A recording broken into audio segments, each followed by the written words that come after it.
L'economia sarda non si è ancora lasciata alle spalle la crisi causata dalla pandemia. Ciò che hanno subito le imprese nel periodo dei lockdown ha lasciato il segno e malgrado le buone notizie che arrivano dal comparto delle costruzioni e della manifattura, lo stesso non si può dire per l'agricoltura.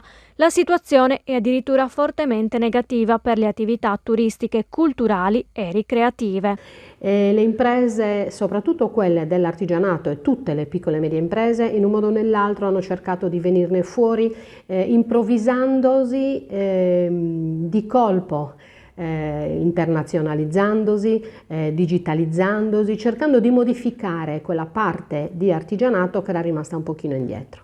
Nessuna delle province sarde nel 2021 ha superato la ricchezza prodotta nel 2019.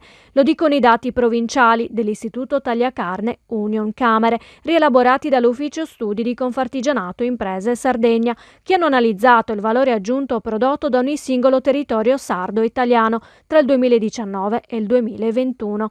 Analizzando la variazione percentuale, il migliore tra i territori sardi è Oristano, che registra un meno 0,88%.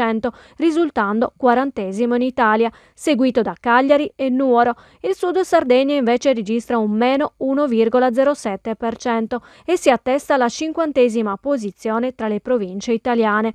Chiude con il risultato peggiore Sassari Gallura con un meno 2,37%, che gli vale la 95° posizione in graduatoria. Noi non vogliamo privilegi, scorciatoie, ma chiediamo esclusivamente la necessità di avere le stesse possibilità di crescita e di sviluppo, i pari diritti e opportunità di lavoro che da sempre hanno altre imprese.